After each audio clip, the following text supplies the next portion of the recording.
Boa noite, pessoal. Agora eu vou mostrar os resultados obtidos pela minha implementação e também os resultados obtidos pelo pela dissertação, perdão, do Anderson. E vamos comparar os resultados para ver o que aconteceu. O artigo ele separou a análise dos resultados para instâncias de tamanho médio e de tamanho grande, em que instâncias médias são aquelas que têm menos do que 600 vértices e instâncias grandes são aquelas que têm uma quantidade maior ou igual a 600 vértices. Então, observando a primeira tabela aqui, à esquerda a gente tem o resultado da dissertação do Anderson e aqui são os resultados obtidos por mim. Aí daqui o que nos interessa é o BEP, que é o Branch Expanding Prim dele, e esse aqui é o meu. E aqui a gente tem as comparações com o trabalho do Moreno, que também é do UFF, que ele utilizou o ILS para resolver. Mas esses aqui são os resultados da heurística construtiva que ele usou um outro algoritmo. E aqui em relação ao resultado exato, né, do algoritmo exato que tem tempo de execução exponencial. Então, ok. Essa região aqui dessas 4 primeiras colunas estão idênticas nas duas tabelas, afinal são resultados que a gente usa como base para poder comparar, né, os nossos resultados. E como que estão organizadas nessas instâncias? Cada linha aqui equivale ao resultado de um conjunto de instâncias. Então, por exemplo, nessa linha aqui é o grupo em que todas as instâncias têm 20 vértices, mas a média das arestas desse grupo é 41,8. Aí, nessa linha aqui, o algoritmo exato, ele teve a média dos menores resultados obtidos nesse grupo é 0,8. Do algoritmo do Moreno foi 1,04, né, a função objetivo. Aí, no meu algoritmo, eu obtive a média dos menores valores como 1,16 e já a implementação do Anderson 1,08. Ficou bem próximo. E a gente pode ver que esse padrão ele se repete, né? Ficou bem próximo de todos os resultados, mas divergindo de alguns décimos aqui. A gente pode ver aqui comparando par a par, que no geral os meus resultados foram um pouquinho piores. Aí aqui a gente tem os resultados mínimos para instâncias pequenas. Aqui nós temos o gap.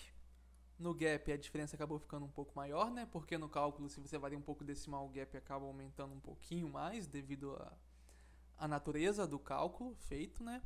E aqui a análise dos resultados mínimos para instâncias maiores, aquelas que têm mais de 600 vértices. Seguiu a mesma ideia, ó, 185.4, 185.8, 171.4, 171.2. Teve alguns conjuntos de instâncias que o meu algoritmo, a minha implementação, ela foi ligeiramente melhor. Mas na, na maioria do restante foi um pouquinho pior. Mas aí nos cabe a pergunta, né? Por que sendo o algoritmo determinístico, ocorreu essa diferença? A gente pode pensar, será que eu calculei as métricas corretamente? Eu conferi isso e o meu cálculo está correto. Então é algo do algoritmo, que pode ser algum bug, algum problema, ou o que eu confirmei, né, que foi a minha hipótese, é que no momento que o algoritmo ele escolhe algum mínimo, por exemplo, tem vários momentos do algoritmo em que ele escolhe, né, algum vértice de menor grau aqui no conjunto pontos, o menor grau na vizinhança do vértice V, né? Seja o vértice que maximiza isso. Então nós temos no algoritmo diversas situações que podem ocorrer empates. E como o algoritmo, o pseudocódigo, ele não estabelece um critério para a gente poder desempatar, a minha hipótese é de que quando ocorreu esses casos, a minha implementação fez uma escolha e a implementação do Anderson fez outra escolha. Então, para isso, eu tive que identificar no meu algoritmo os momentos que ocorreram um empate e forçar uma variação na execução para ver se mudava o resultado da função objetivo e se igualava ao resultado que que obteve no artigo do Anderson. Então, vamos ver isso aqui. Para uma das instâncias, para a instância que eu vou mostrar aqui agora, o meu algoritmo ele teve resultado 2, duas ramificações no final, e a execução para a mesma instância do algoritmo do Anderson teve função objetivo com valor 1. Então, eu tentei forçar alguma mudança no meu para ver se eu consegui o resultado 1, para ver se realmente era esse o motivo. Então, vamos analisar aqui. Beleza, a gente tem as duas instâncias aqui, lado a lado. À esquerda é a execução do meu algoritmo normal e aqui é a minha execução um pouquinho modificada. A gente já vai entender essa modificação. Em que, como eu já expliquei nos vídeos anteriores, eu vou passar mais rápido nessa parte para não ficar muito longo. O algoritmo, o pré-processamento descobre as ramificações, as pontes, expande as ramificações, descobre conjunto pontas e assim a gente pode dar início ao algoritmo construtivo. Aí ele faz toda aquela etapa de ver qual é a ponta de menor grau e depois o vizinho de menor grau e vai inserindo as arestas e repetindo esse passo a passo. Por enquanto a gente pode ver que está igual a execução, mas nesse momento aqui a gente vê que o vértice 9 é a ponta de menor grau, com grau 4. O vértice 19 ele tem grau 5. Então essa aqui é a ponta de menor grau, né, o mínimo. E se a gente olhar para os vizinhos dela, os dois vizinhos têm grau 3. Então aqui nós temos um empate. O meu algoritmo, ele escolheu o vértice 18 para inserir essa aresta. Mas eu vou forçar a execução escolher aqui desse lado a aresta 9 e 14. Para a gente ver o que muda na execução. Lembrando que esses dois aqui, esses dois nós, eles são mínimos. Então, qualquer um que eu escolher não vai desrespeitar, né, as condições do pseudocódigo. Então, terminando a execução, vamos ver o que acontece.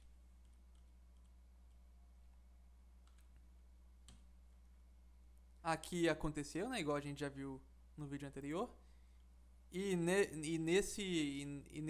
Nessa outra situação hipotética que poderia ter acontecido, ele finaliza a árvore sem criar nenhuma nova ramificação. Então, nesse caso, se naquele momento de empate ele escolhesse o vértice 9 e 14, a função objetivo seria menor do que a que foi obtida pelo meu algoritmo. Então, beleza, eu tive um resultado pior, mas tudo ok porque o algoritmo está sendo executado corretamente. Mas então, vamos ver um caso agora que aconteceu ao contrário, em que o meu algoritmo obteve uma solução melhor, um resultado melhor, mas o algoritmo do Anderson obteve um resultado pior. Aqui, da mesma forma, o grafo aqui, essa instância aqui, a da esquerda, é a minha execução normal e aqui a execução um pouco modificada.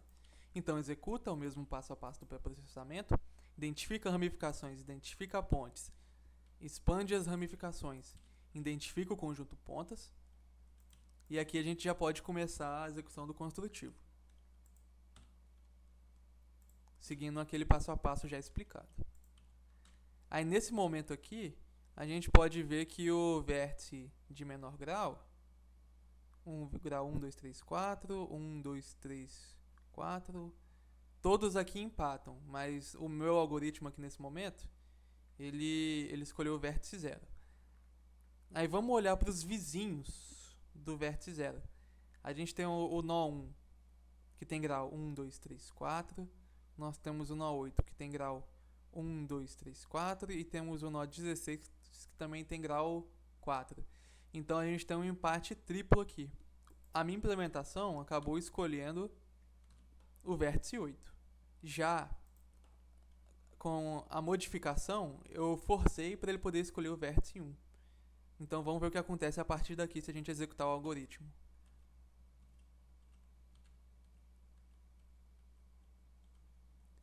Pode ver que a minha execução ela terminou sem criar nenhuma nova ramificação. Mas com essa variação aqui,